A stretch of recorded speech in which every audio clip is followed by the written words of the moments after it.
Okay, I'm ready. Freddy. Hello, I'm Rupert speaking from Victoria, British Columbia. My sister Franny and I have been working with all three levels of Canadian government to formally recognize its citizens' and environmental rights. I'm standing in front of you today to tell you adults that you must change your ways. Speaking here today, I have no hidden agenda. I'm fighting for my future. Losing my future is not like losing an election or a few points in the stock market. I'm here to speak for all generations to come. I'm here to speak on behalf of starving children around the world, whose cries go unheard. I'm here to speak for the countless animals dying across the planet, because they've nowhere left to go. I'm afraid of the droughts, the hurricanes, and the extreme weather that's unfolding around the world. I'm afraid to breathe the air because I don't know what chemicals are in it. Many children and their families in Canada and around the world live in unsafe environmental conditions, yet their cries for help go unheard. Today we hear about plants and animals going extinct every day, vanishing forever.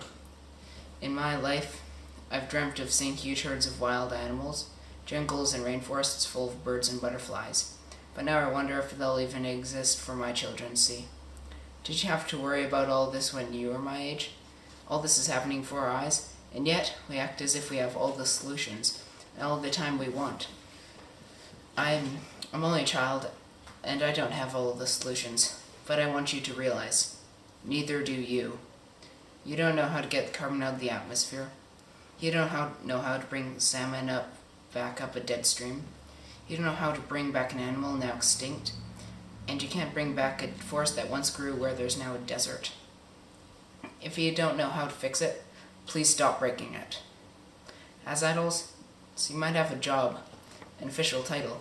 You might be delegates for your government, business people, organizers, reporters, professionals, or politicians.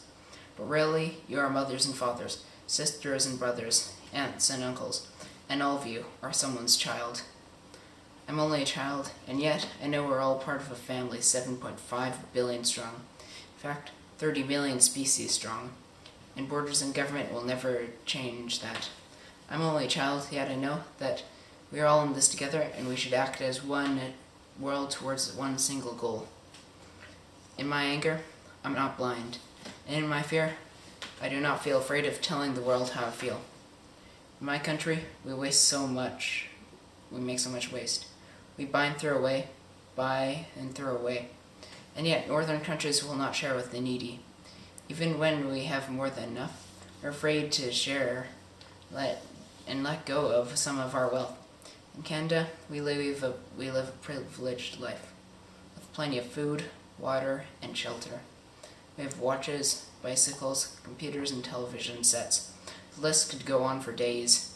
When children from Canada visited kids living in the streets in Rio, Brazil, one child told the visitors, "I wish I was rich, and if I were, I would give all the street children food, clothes, medicine, shelter, love, and affection." If a child on the streets who has nothing is willing to share, why are we, who have everything, still so greedy? Can't stop thinking that these children are my own age. Makes a tremendous difference where you're born. Could be one of those children living in the favelas of Rio. Could be starving in Somalia, a victim of war in the Middle East, or a beggar in India. I'm only a child, yet I know that if all the money spent on war was spent on finding environmental answers, ending poverty, and finding treaties, what a wonderful place this Earth would be. At school, even in kindergarten, you teach us how to behave in the world. You teach us how to not fight with others, to work things out, to respect others, to share and not be greedy. Then why don't you go out and do the things you tell us not to do? Do not forget the most important role of any generation of adults, to ensure that the world is safer and healthier for the next generation that inherits it. We are your own children. You're deciding what kind of world you want we are growing up in.